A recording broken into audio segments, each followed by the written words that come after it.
I will be talking about Eleanor of Aquitaine.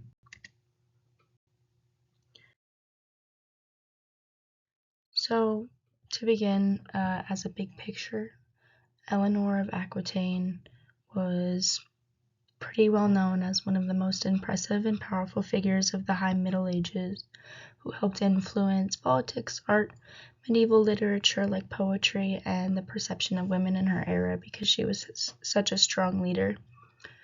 She began her influence as the Duchess of Aquitaine, which is a province in France, and became the Queen of France, the Queen of England, and continued to wield a considerable amount of power, both politically and socially, through the arrangement of marriages for her children and grandchildren. Okay, well, to start from the beginning, she was born in 1122, and she was an heiress of William X, who was the Duke of Aquitaine, and Count Poitiers, and that is one of the largest regions in France. And a fun fact is that the origin of her name means the other Aenor, which is spelled Aenor, and she may be, I'm not sure how accurate this is, but it said, one of the resources I read said that she may be among one of the first women to carry the name Eleanor, which was pretty cool.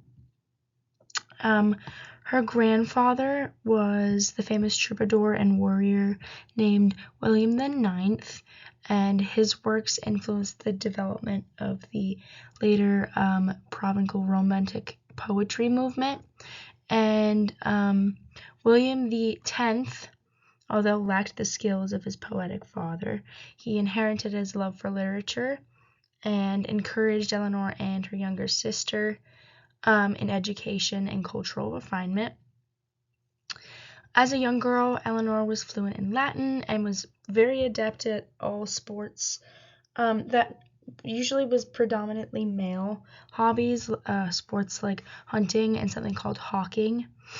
Her mother saw to her education in domestic affairs, which was essentially just weaving and keeping household accounts.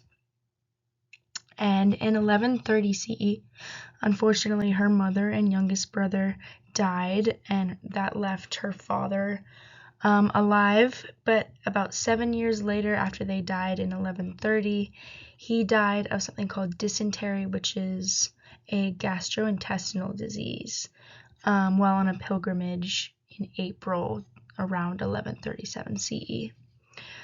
William X, her father, Eleanor's father, understood that the danger that he left his daughter in, because Aquitaine was a very enormous fiefdom, and during this time when noble women, especially heiresses, were left such a large amount of wealth and land, they were kidnapped regularly to gain their land. And William X knew that he had to act quickly in order to protect Eleanor and her inheritance. So, to continue from the last slide, while her father was dying, he quickly instructed his courtiers to go quickly to the King Louis, who was also known as Louis the Fat at the time, and petition him to grant protection for Eleanor until they could find a suitable match for her. And Louis, once he received the news, lost no time in arranging a marriage with his son, and they got married 3 months later after her dad passed away. And King Louis, or the Prince Louis at the time, had been groomed not as a king because he was groomed is a funny word to put it, but he was trained to be a clergy. But his older brother, the heir, died, so he wasn't exactly fit to be on the throne.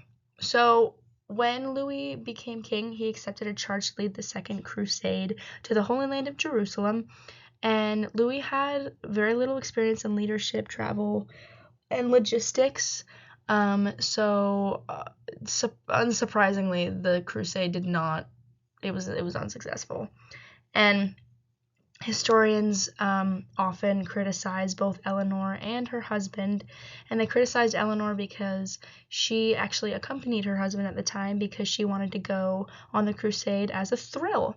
And despite the fact they were both a little bit of an odd couple and they were not successful in this crusade, the same historians that criticized them also said that Eleanor was very well respected, almost more than her husband, by both the troops, and she was a better leader. And then after their return to France, their marriage was annulled in March of 1152. So although Eleanor wished to stay unmarried because she had a lot of wealth and power, like I said before, she was very vulnerable to kidnapping, so she married Henry, the then Duke of Normandy, only weeks after the annulment, and Henry became King of England in 1154 CE and Eleanor his queen. Their marriage was a series of battles, as my source had put it. Eleanor tried to control her husband, and he resisted through countless affairs, and he had a famous temper and a very impulsive nature, so he didn't really do much to help the relationship. So Eleanor also didn't really help this relationship because she surrounded herself with poets and artists and often ignored Henry's tantrums.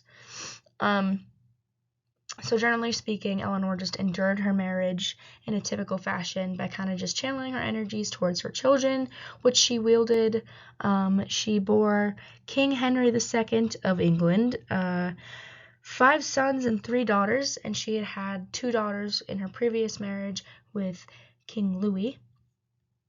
And so during her childbearing years, she often participated in the administration of the realm, and she was instrumental in turning the court of Poitiers, which was then frequented by most famous troubadours at the time, into a center of poetry and a model of like courtly life and manners. She was a really great patron to 2 very dominant poetic movements at the time.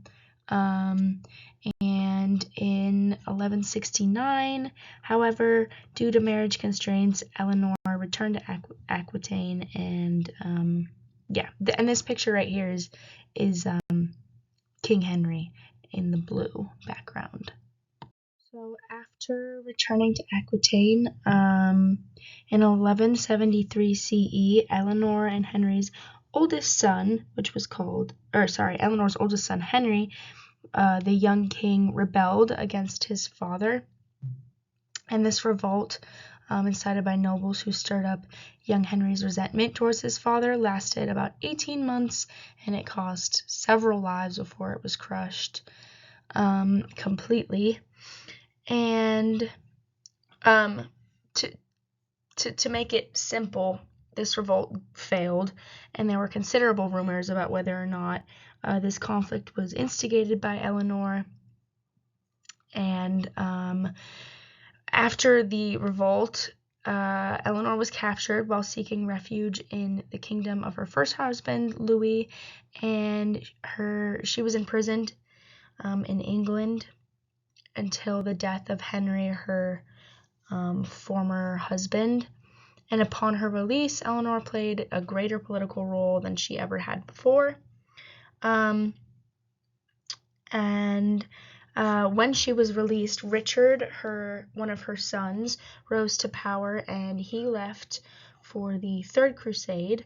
And Eleanor sort of understood that the Crusades were a waste of her energies, and she channeled most of her efforts into regaining the kingdom's balance, which had been lost following Henry's death and her son's departure for the Holy Land. She actively prepared for Richard's coronation as king, and this was further back, but when Richard left, she became the administrator of the realm during his crusade to the Holy Land, and Richard was captured on his return from the East, and she was an amazing mother and collected money for his ransom, and then went in person to escort him back to England, where he was captured. And Richard, however, would only then reign for another 5 years before he was killed in battle in 1199 CE. After that, a man named John succeeded the throne, and in 1200 CE concluded a peace treaty with a man named Philip Augustus, which had been sealed through marriage. This is a little bit off topic, but it is important, because in the next slide I'm going to talk about how there is a marriage between a French house and an English house, one of which was involving Eleanor's granddaughter.